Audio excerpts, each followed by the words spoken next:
ओम शांति। ओम शांति।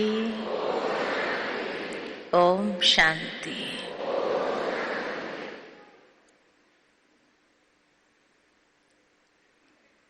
सभी को आदरणीय आशा दीदी ने जुमा दिया। बाबा भी कहते हैं कि अंतिम समय के लिए भी ऐसे झूमते रहना, अर्थात सदा खुशी में, उमंग उत्साह में आगे बढ़ते रहना है। क्योंकि जैसे जैसे समय आगे बढ़ता जा रहा है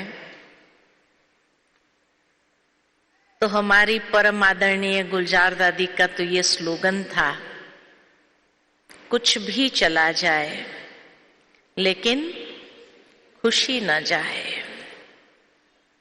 दादी तो यहां तक कहती थी, शरीर भी छूट जाए तो भी खुशी न जाए। क्यों ये कहती थी? क्योंकि हम सबको बाबा ने इतने श्रेष्ठ कर्म करना सिखाया है कि अगर शरीर भी छूट जाए तो भी हमें खुशी है कि हमारा कोई ऐसा वैसा जन्म नहीं होगा। एडवांस पार्टी में बहुत अच्छे घर में, अच्छे कुल में ही जन्म होगा। इसीलिए दादी हमेशा ये स्लोगन हम बच्चों को देती थी कि कुछ भी हो जाए खुशी न जाए। समय जैसे जैसे आगे बढ़ता जा रहा है, परिवर्तन की लीला बहुत सुंदर रीति से ड्रामा भी हम बच्चों को दिखा रहा है। पहले कोरोना काल आया और कोरोना काल में भी जिस तरह से उसका खौफ था सारी दुनिया के अंदर, तो ब्राह्मण बच्चों ने क्या किया? उस समय का भी सदुपयोग किया और कई बच्चों ने तो इतनी तपस्या आरंभ कर दी, कईयों ने विशेष अपने पुरुषार्थ की गति बढ़ा दी और उसका प्रत्यक्ष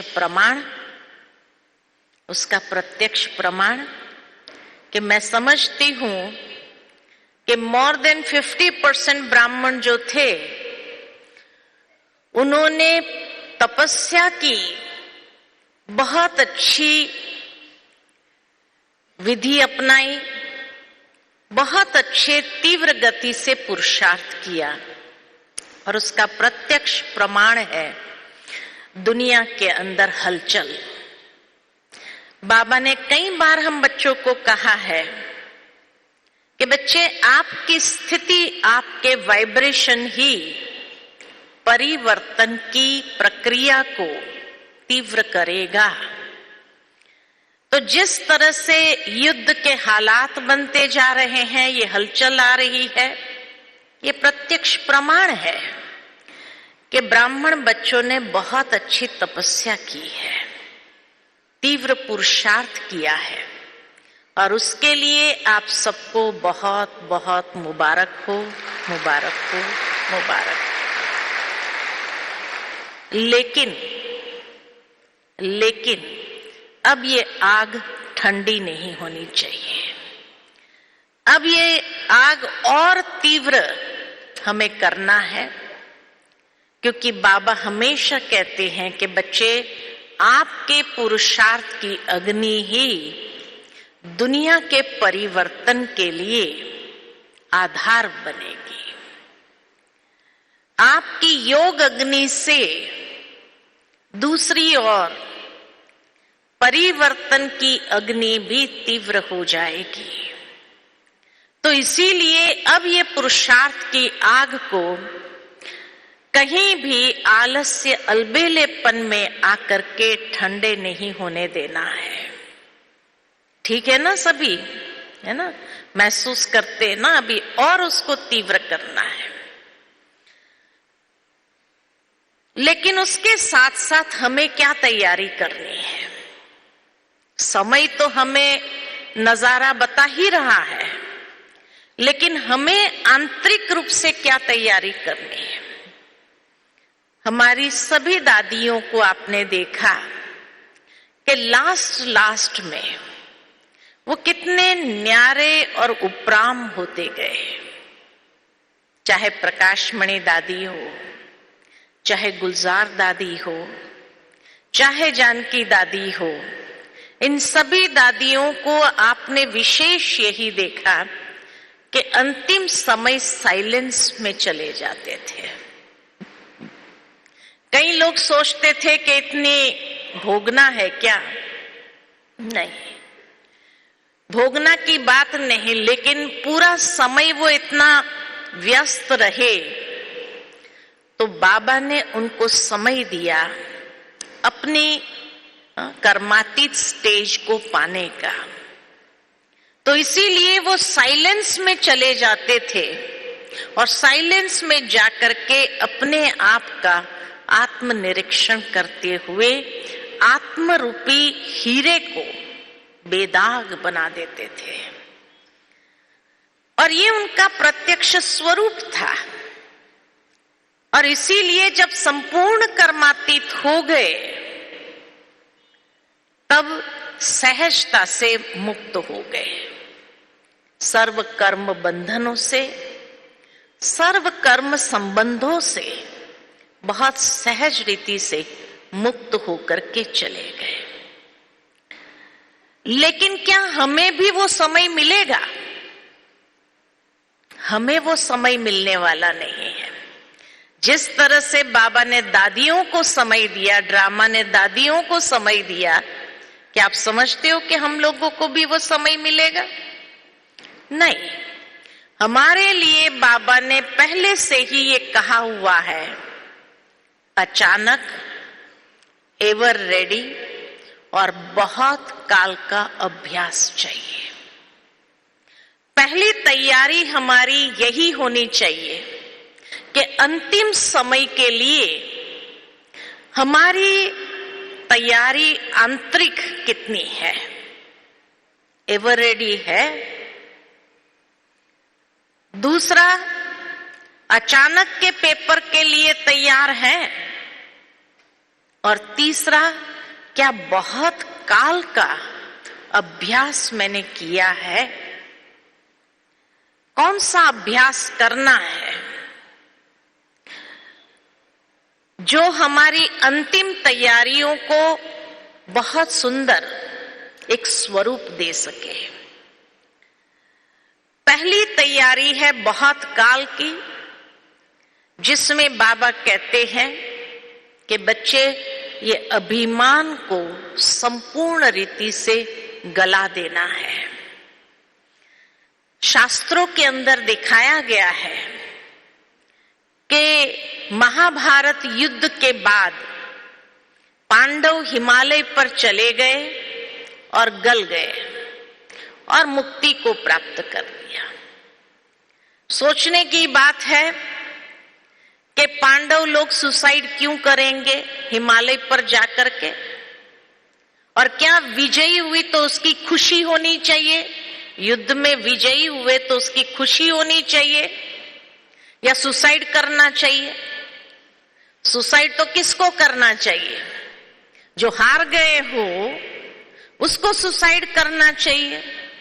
जब पांडव जीत गए थे तो उन्हें सुसाइड करने की क्या आवश्यकता थी? उन्हें सुसाइड करने की कोई आवश्यकता नहीं थी। ठीक है ना? तो इसीलिए कहा कि वास्तव में यह सुसाइड नहीं था, लेकिन हमारे ही अंतिम समय का यादगार था कि जब आत्मा अपने आंतरिक संघर्षों से फ्री हो जाती है। अभी कई लोग अपने संस्कारों से युद्ध कर रहे हैं, कई लोग हालातों से युद्ध कर रहे हैं, कई लोग दूसरे के संस्कारों के साथ टक्कर में आ रहे हैं। तो ये युद्ध में जो विजयी हो जाते हैं वो ऊंची स्थिति को प्राप्त करते हैं।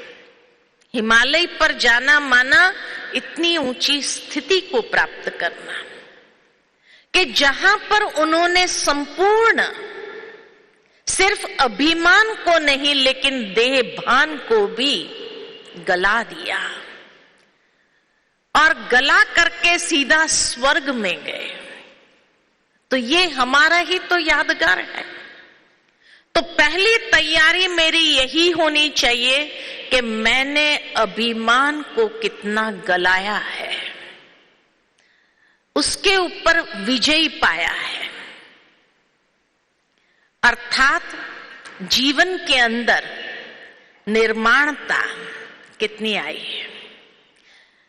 जो निर्माण होंगे वही उस नव निर्माण की जो दुनिया है उसमें सहजता से पास होकर के जाएंगे।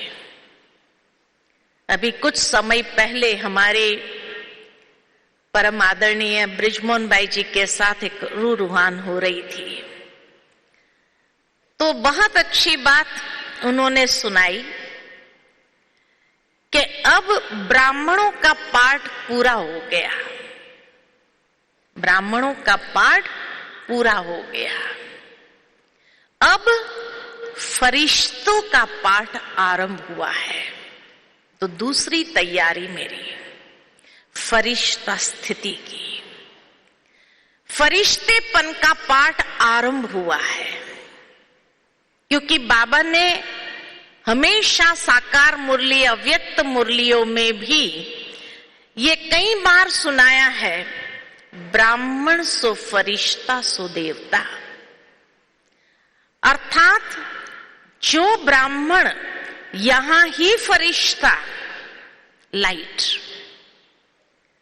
लाइट के कार्ब में रहे, जो अपने संकल्पों में भी लाइटनेस का अनुभव करे। संकल्पों में लाइटनेस माना संकल्पों में व्यर्थ न हो। व्यर्थ हमें भारी करता है, बोझिल करता है। तो इसीलिए संकल्पों में लाइटनेस, फरिश्तापन, अर्थात कोई व्यर्थ नहीं। ये देखते जाना है, आत्मनिरीक्षण करना है कि क्या मेरे संकल्पों में वो लाइटनेस आई। दूसरी बात, संकल्पों में कोई हद न हो, मेरा तेरा ये हद न हो। बेहद की भावना सर्व आत्माओं के प्रति। तीसरी बात, संकल्पों में लाइटनेस का मतलब है कि जहां हर आत्मा के प्रति निरंतर शुभ भावना, शुभ कामना प्रवाहित होती हो। ये संकल्पों में लाइटनेस ले आना है। दूसरी बात जो बाबा ने बहुत पावरफुल हमारा ध्यान खिंचवाया वो है वाणी के ऊपर। हमारे वाणी में कोई भी ऐसा शब्द न निकले जो किसी के दिल को चीर जाए।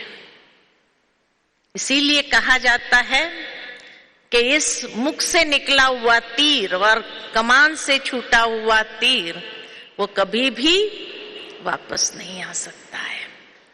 तो इसीलिए हमारे मुख से कोई भी ऐसा वैसा शब्द न निकले जो किसी के दिल को चोट पहुंचाए, दुख महसूस कराए। ये नहीं, बाबा ने वाणी के ऊपर बहुत अटेंशन खिंचवाया है। और इसीलिए जितना हो सके मुख का मौन और मन का मौन। कुछ समय पहले एक भाई से मेरी मुलाकात हुई और वो विपश्यना में 15 दिन का मौन तपस्या करके आया था। और वहां पर 2 मिनट बाबा की याद।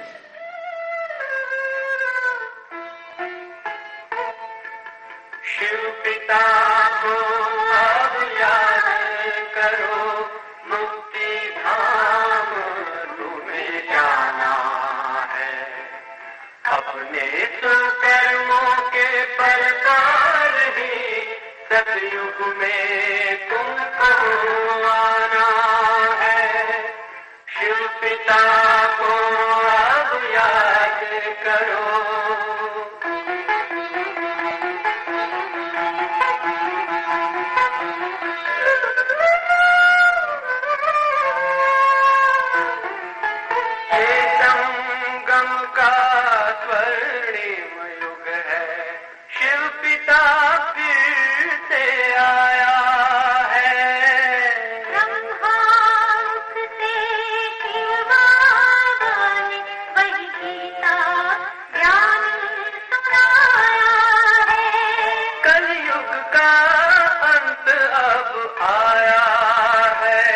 विकराल विनाश खड़ा आगे।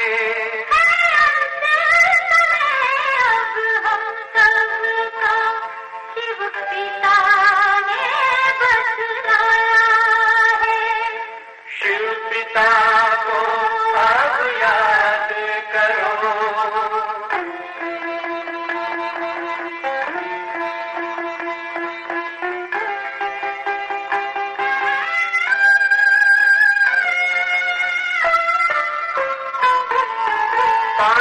शिव शक्ति सेना की रणभेरी अब फिर बजती है। शिव बाबा के ज्ञान से माया को भगाना है। शिव पिता को अब याद करो, सतयुग में तुमको को अब याद करो। मुक्ति धाम तुम्हें जाना है।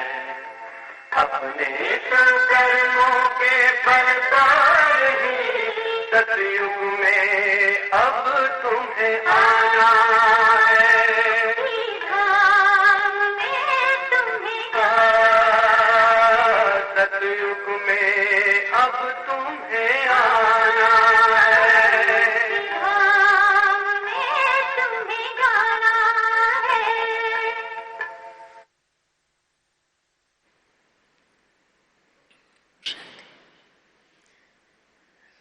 तो मौन शिविर में वो 15 दिन रह करके आए। मैंने उस भाई से उनका अनुभव पूछा कि मौन शिविर कैसी रही आपकी, क्या अनुभव रहा। तो उसने मुझे बताया बहुत कठिन है अनुभव, बहुत वंडरफुल। मैं तो सार में आप में बता दूंगी। उसने कहा क्योंकि हमें मोबाइल जमा कर देना होता है स्विच ऑफ करके, कोई इलेक्ट्रॉनिक गैजेट हम अपने साथ नहीं रख सकते हैं, और हमें एक कमरा दिया जाता है जिसमें हमें रहना है, बाथरूम आदि होता है, और एक छोटी खिड़की होती है जहां से खाना हमको मिलता था, बाहर नहीं निकलने का, और कुछ आध्यात्मिक पुस्तक वहां रखी होती है जो पढ़ना जब चाहो तो आप पढ़ सकते हो, बाकी कुछ भी नहीं। बाकी आप मेडिटेशन करो, तपस्या करो, मौन में किसी से बात नहीं करना। कहा पहले दिन इतना कठिन हुआ, मोबाइल जमा कर देने के बाद याद आने लगा, अरे फलाने को ये मैसेज देना रह गया है, इसका ये काम रह गया है, ऐसा हो गया है। बहुत परेशान, टेंशन होने लगा, नहीं होगा तो क्या होगा। पहला दिन तो पूरा कारोबार ही बुद्धि में चलता रहा। दूसरे दिन भी कारोबार की बहुत सारी बातें याद आती रही, लेकिन अब संकल्प किया है कि 15 दिन निकालना है। पहले 2 दिन इतना कठिन गया जो लगा कि 15 दिन कैसे बिताएंगे। तीसरे दिन से फिर जो है सोचा भाग जाए, लेकिन बाहर से ताला मारा होता है तो भाग भी नहीं सकते, आपको 15 दिन रहना ही अंदर। चौथे दिन के बाद सोचा चलो जो होना होगा होगा, जाने दो। 5वें दिन से ऐसा लगने लगा, अपने कर्म हमारे सामने आने लगे। ये ऐसे ऐसे विचार आए, ऐसे ऐसे कर्म किए हैं, पश्चाताप भी होने लगा, कैसे कर्म मैंने, जैसे सारी लाइफ हिस्ट्री हमारे सामने आने लगी। 6ठा दिन ऐसा लगा कि जैसे एक एक कर्मों का अंदर में पश्चाताप है और वो परेशान कर रहा था। मानसिक रूप से हमें जैसे अंदर तकलीफ हो रही थी। इस तरह से 7वें दिन, 8वां दिन, 10 दिन तो ऐसे गया। 11-12 दिन के बाद मन थोड़ा शांत हुआ और लास्ट के 3 दिन, 12 दिन के बाद लास्ट के 3 दिन रियल मौन क्या होता है उसका मैंने अनुभव किया। कितना कठिन है। आप सोचो, हम लोग इतने मोबाइल और इससे ये हो गए हैं, कई लोग एडिक्टेड हो गए हैं, उसको छोड़ नहीं सकते हैं। अंतिम समय ये सब कुछ जब फेल हो जाएगा तो क्या स्थिति होगी, ये हमें अपने आप में देखना है। क्या हम 2 दिन मोबाइल बंद करके रख सकते हैं? नहीं हो सकता है। और अंतिम समय जब ये सारे गैजेट्स फेल हो जाएंगे, लाइट ही नहीं होंगी, आप चार्ज नहीं कर सकेंगे। हाँ, कई दिनों तक, अभी यूक्रेन में देखो, कई दिनों तक लोग बंकरों में हैं, न चार्ज कर सकते हैं, न दुनिया से कोई संपर्क है। क्या हाल होगा? तो कहने का भावार्थ कि मुख का मौन और मन का मौन, इसका अभ्यास अभी से करना बहुत आवश्यक है, क्योंकि नहीं तो आंतरिक परेशानी, एकदम माइंड इनस्टेबल होने की संभावना बहुत बढ़ जाएगी। क्योंकि आज हर एक का मन दुनिया के अंदर इतना कमजोर है, छोटी सी बात सहन नहीं होती है, छोटी सी बात को टॉलरेट नहीं कर सकते हैं और इतना रिएक्शन निकलता है। तो सोचो, जब अंतिम समय ये सारी बातें होगी, उस समय अगर हमारे पुराने संस्कार फुल फोर्स में उभरने लगे तो क्या होगा। इसीलिए मैंने अपने संस्कारों के ऊपर कितना अधिकार प्राप्त किया है। मेरे कोई भी संस्कारों में लाइटनेस, जो बाबा कहते फरिश्तापन, संस्कारों में लाइटनेस माना सरलता और सहजता। कितनी मेरे संस्कारों में आई है, सरलता है, मेरा नेचर सरल है, मेरे संस्कार सहजता वाले हैं या कॉम्प्लिकेटेड है। जितना हमारे नेचर में कॉम्प्लिकेटेडनेस होंगी, हम खुद भी परेशान, हमारे से दूसरे भी परेशान होंगे और रोज की टकराव चलती रहेगी। तो मानसिक शांति या मन को एकाग्र करना चाहे मेडिटेशन में, कर सकेंगे? नहीं हो सकेगा। तो इसीलिए इन सब बातों में फरिश्तापन, लाइटनेस विचारों में, व्यर्थ न हो, मुख में लाइटनेस, हमारे कर्म में सरलता सहजता हमारे नेचर में आने लगे, हमारे संबंधों में लाइटनेस आए, किसी को भी हमारे द्वारा कोई कष्ट न मिलना चाहिए, उसको कहेंगे फरिश्ता, क्योंकि वही 100 देवता बनेंगे। जो यहां फरिश्ता नहीं बना वो क्या करेगा?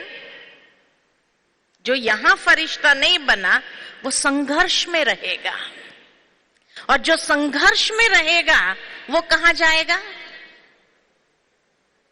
वो देवता बन सकेगा? वो त्रेता युग में वो क्षत्रिय है। जो संघर्ष में रहा वो क्षत्रिय है, वो त्रेता में जाएगा। जब भी बाबा हम बच्चों को पूछते थे लक्ष्मी नारायण बनना, राम सीता बनना, क्या कहते थे? क्या बनना है? लक्ष्मी नारायण में कोई राम सीता वाले हैं? कोई राम सीता वाले नहीं ना।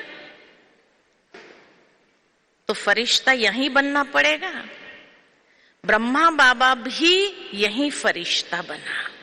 दादियां जब अनुभव सुनाती थी कि ब्रह्मा बाबा जब आंगन में चलते थे तो ऐसा लगता था एक बादल क्रॉस हो गया, इतना लाइट। ब्रह्मा बाबा अपनी स्थिति पर ध्यान देते थे। मम्मा जब चलती थी तो ऐसा लगता था कि जैसे धरनी को भी कष्ट न पहुंचाए, इतना पैर जैसे हल्के रीति से उठा करके चलती थी। और आज कई लोग चलते हैं तो धाप धाप धाप जैसे धरनी को भी मार रहे हैं। फरिश्ता है तो फरिश्ता किसको कहा जाता है? वो चले तो कैसे चले? जैसे धरनी को भी हम तकलीफ नहीं देवे, इस तरह से चलना है ना। उसको कहेंगे कि हाँ फरिश्ता बने। नहीं तो त्रेता युग के लिए बाबा ने एक मुरली में कहा था, अंत समय आने समय आपको मालूम पड़ जाएगा कौन सतयुग में जाने वाले हैं, कौन त्रेता में जाने वाले हैं। ये सब स्पष्ट हो जाएगा कौन कहां जाने वाले हैं, क्लियर हो जाएगा। अभी से क्लियर होना शुरू हो गया है, क्योंकि गुलजार दादी के जाने के बाद जैसे परिवर्तन की प्रक्रिया की जो तैयारी है बहुत तीव्र वेग से आरंभ हो गई है। तो इसीलिए कहा कि अब समय कोई नॉर्मल होगा ऐसा आने वाला नहीं है। इसीलिए हमें ये तैयारी पहले चाहिए, जिसको दूसरे शब्द में मैं कहूं तो बेहद की वैराग्य वृत्ति। अभी ये चाहिए, वो चाहिए, ऐसा चाहिए, वैसा चाहिए, ऐसा होना चाहिए, अभी इन सब बातों से उपरा, इन सब बातों से उपरा ये तैयारी बेहद की वैराग्य वृत्ति। जितना बेहद का वैराग्य होगा उतनी हमारी स्थिति बहुत ऊंची हो जाएगी। बाबा ने कई मुरली में कहा है कि स्थिति पर विशेष ध्यान दो, कि अब स्थिति हलचल में नहीं आनी चाहिए। स्थिति अगर हलचल में आती है, कोई सेवा करने गए और हलचल में आ गए, वो सेवा छोड़ दो, लेकिन स्थिति को संभालो। तो अब मुझे अपना फोकस किस पर रखना है? अंतिम समय की तैयारी के लिए अपनी स्थिति पर। मेरी स्थिति में एकाग्रता डेवलप करने में कितना टाइम लगता है? क्योंकि अंतिम समय का पेपर बाबा ने क्वेश्चन मार्क भी दे दिया है और टाइम भी दे दिया है। अंतिम समय का क्वेश्चन मार्क कौन सा होगा? कौन सा होगा? जहां हमारी कमजोरी है वही मैग्निफाइड रूप में अंतिम समय मेरा पेपर लेने के लिए आएगी। और उसका टाइम कितना मिलना है? 1 सेकंड। 1 सेकंड। दुनिया में कोई यूनिवर्सिटी ऐसी नहीं है जो पेपर भी आउट कर दे पहले से और टाइम भी आउट कर दे। और ये पेपर चेक करने वाले कौन? हम स्वयं। हम स्वयं हैं। और उस समय जो हम पेपर में पास या फेल 2 ही रिमार्क्स निकलेंगे, उसी के आधार से चले जाएंगे। अंदर से उस समय वो पेपर देने के साथ ही जैसे ही अंदर से आया फेल हो गए, कहां चले जाएंगे? त्रेता में। और अंदर से जब खुशी होगी, पास हो गए, कहां जाएंगे? बस। तो पेपर को चेक करने वाले भी हम खुद, ये नहीं सोचना अगर हम खुद हैं, फेल हुए तो भी पास कर देंगे, नहीं कर सकेंगे, नहीं कर सकेंगे आप। उस समय जो अंदर से निकलेगा रियलाइजेशन के साथ, वही, क्योंकि बाबा उस वक्त साक्षी है। बाबा कभी भी किसी को भी पास या फेल नहीं करेगा, नहीं तो कोई भी कहेगा बाबा ने इसके साथ पार्शियलिटी किया। इसीलिए बाबा कहते हैं चेकिंग करने वाले आप खुद, मार्क्स देने वाले आप खुद। ऐसी कोई यूनिवर्सिटी देखी और उसके बावजूद भी फेल हो जाए तो क्या कहेंगे? उसके बावजूद भी अगर फेल हो गए तो क्या कहेंगे? तकदीर। इसीलिए तीसरी बात जो कही, बहुत काल का अभ्यास चाहिए। बहुत काल सालों के साथ नहीं है कि भाई हाँ ज्ञान में इतने साल होंगे तो ही बहुत काल का अभ्यास होगा।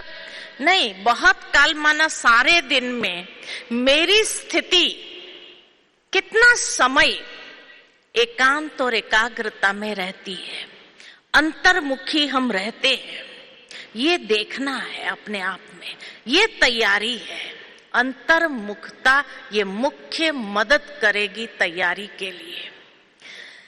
एकांत में कुछ समय बैठ जाओ। क्या बार बार मेरा योग टूट रहा है बाबा के साथ, या एक स्थिति में मैं कुछ समय तक रह सकती हूं? ये देखो। अमृत वेला देखो।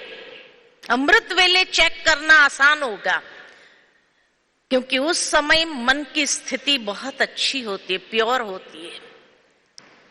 अमृत वेले देखो, बार बार टूटता है, जोड़ना पड़ता है, टूटता है, जोड़ना पड़ता, या लगातार एक स्थिति में रहते हैं। ये देखो अंदर में, ये है तैयारी बहुत काल की। साथ ही साथ अंतिम समय के लिए जब ये तैयारी करनी है कि बहुत काल का अभ्यास के लिए बेहद की वैराग्य वृत्ति, और साथ साथ जब अपनी स्थिति में अशरीरीपन, बीच बीच में जैसे ट्रैफिक कंट्रोल चलता है, उस समय देखो सेकंड में 2007 से बाबा की जब मुरलियां चलती थी, अव्यक्त मुरलियां, हर मुरली के लास्ट में बाबा ने ड्रिल कराई है। हर मुरली के बाद लास्ट में ड्रिल कराई है, और उस ड्रिल में बाबा ने क्या कहा? बाबा यही कहते हैं, अब 1 सेकंड में, 1 सेकंड। और जैसे ही बाबा 1 सेकंड कहता था, अशरीरी हो जाओ। तो ये देखो अपने आप में कि क्या मेरा अभ्यास 1 सेकंड तक पहुंचा है कि नहीं पहुंचा है?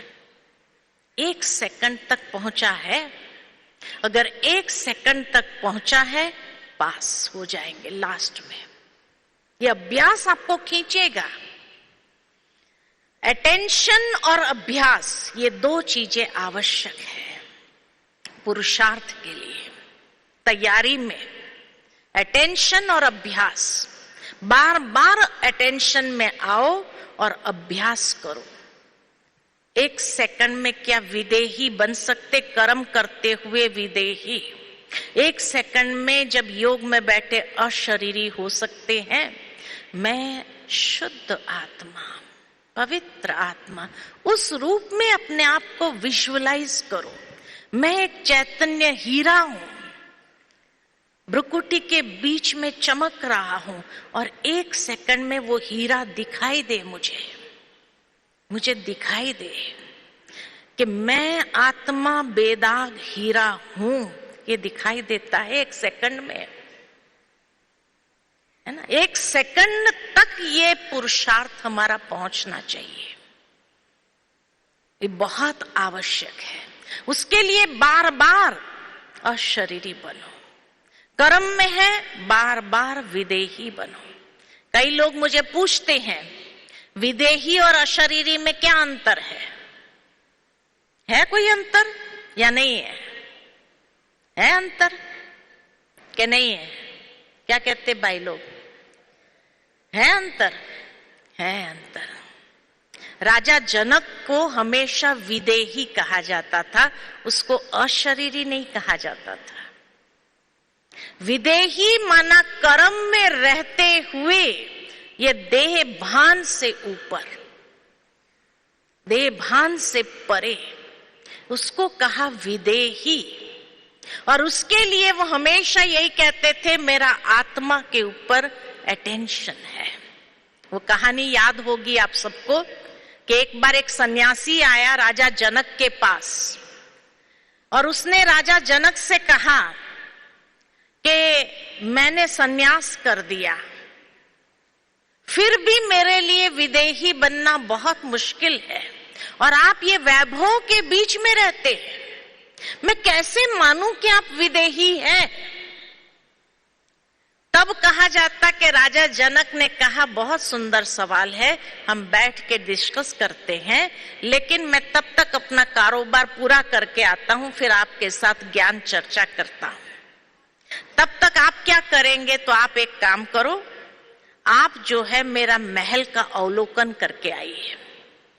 ठीक है, कहा मेरे महल के एक साइड में बहुत सुंदर कारीगरी हो रही है, देख करके आइए।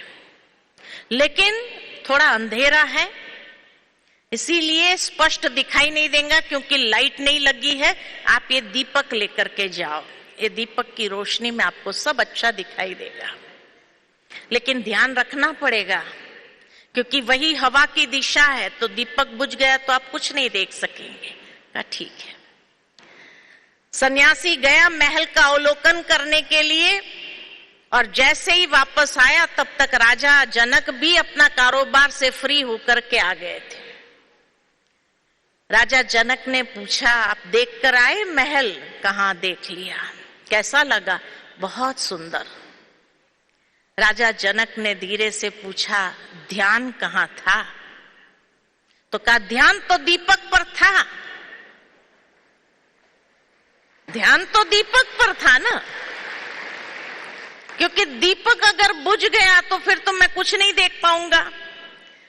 तो राजा जनक ने कहा, यही सीक्रेट है मेरा विदेही बनने में, कि मैं भले इस भौतिकता के बीच में रहता हूं, लेकिन मेरा ध्यान मुझ आत्मा दीपक पर है कि इसकी आसक्ति कहीं तो नहीं जा रही है। ये है विदेही बनने का सूत्र, सीक्रेट, कि जब आप इस तरह से कर्म करते हुए बार बार अटेंशन में लाओ, मुझ आत्मा की आसक्ति कहीं तो नहीं खींची जा रही है, तो आप कारोबार भी करना है, छोड़ना भी कुछ नहीं है, रहना भी उसी गृहस्थ में है, उसी संसार में, लेकिन राजा जनक की तरह विदेही और अशरीरी। माना जब योग अभ्यास में बैठते हैं तो इस देह से भी, कारोबार से भी अशरीरी हो जाओ। मैं आत्मा अशरीरी आई थी, अशरीरी वापस जाना है। एक और सुंदर कहानी मुझे याद आती है कि एक बार एक सेठ था, तो बड़ा कारोबार उसका चल रहा था, तो उसको किसी महात्मा ने कहा कि अंतिम समय अगर भगवान का नाम याद आए ना तो सदगति हो जाएगी। तो अंतिम समय भगवान का नाम कैसे याद आए? तो उसने सोचा कि मेरे घर में जो संतान पैदा होगी उसका नाम मैं भगवान से ही रखूंगा। तो पहला संतान पैदा हुआ, उसका नाम रखा श्री कृष्ण, कृष्ण नाम रखा। दूसरे का नाम रखा राम, तीसरे का नाम रखा मोहन, ताकि भाई किसी भी रूप में उसी का नाम याद रहे अंतिम समय, क्योंकि अंतिम समय तो हर एक अपने बच्चों को ही याद करता है। तो भगवान की याद में चला जाऊंगा मैं, मेरी सदगति हो जाएंगी। अब अंतिम समय जब आया उसका, तो उसने कहा कृष्ण, तो वो आया, जी बाबूजी मैं यही हूं। अच्छा, फिर कहा राम, वो भी आ गया, जी बाबूजी मैं यही हूं। तीसरे को बुलाए मोहन, कहा जी बाबूजी मैं यही हूं। तो कहा तुम तीनों यहां है तो दुकान पर कौन है? और छूट गया प्राण। लास्ट में क्या याद आया? दुकान। तो कितनी भी कोई चालाकी करे ना कि अंतिम समय में ये करूंगा, मैं ऐसा करूंगा, ये युक्ति अपनाऊं, वो युक्ति, लेकिन अभ्यास जो है, जो रहेगा वही याद आएगा।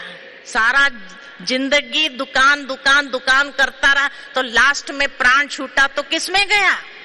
दुकान। तो इसीलिए अंतिम समय के लिए मुझे किस चीज का अभ्यास अभी से आरंभ करना है, क्योंकि जो अभ्यास अभी से करेंगे वही साथ चलना है। ठीक है ना?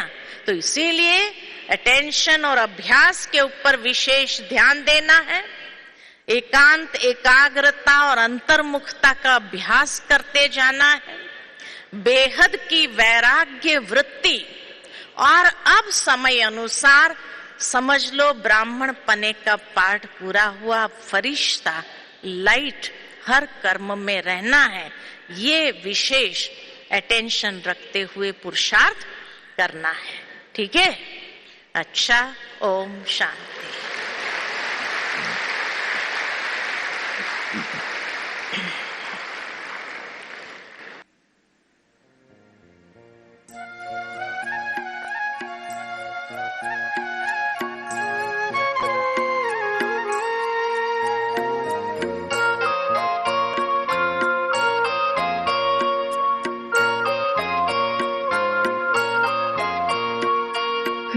फरिश्ता हूँ, मैं बाबा का हूँ। मैं फरिश्ता हूँ, मैं बाबा का हूँ। तन है मेरा उजला उजला, अतीन्द्रिय सुख देने वाला। तन है मेरा उजला उजला, अतीन्द्रिय सुख देने वाला। उमंगों के पंख से उड़ता रहता हूँ।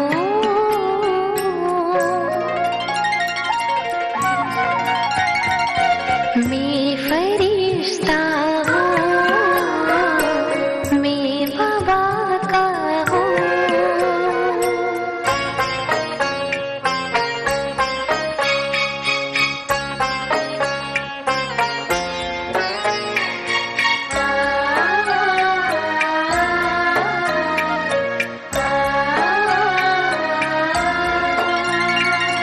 देह के रूप से अति निराला, नूर अनोखा दिव्य रूप है। शुद्ध प्रकाश से सजा हूँ, शक्ति शांति सुख स्वरूप है। सर्वशक्ति विश्व को मैं ही देता हूँ। मैं फरिश्ता हूँ, मैं फरिश्ता हूँ, मैं बाबा का हूँ।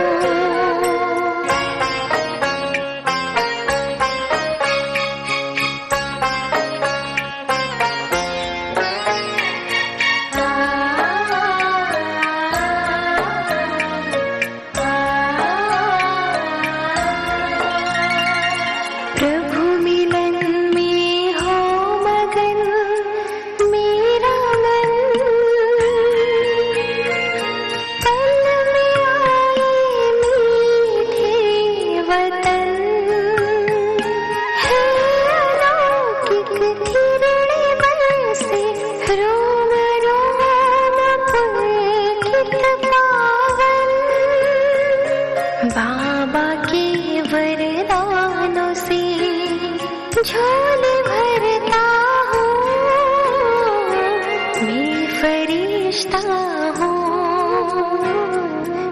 फरिश्ता हूँ,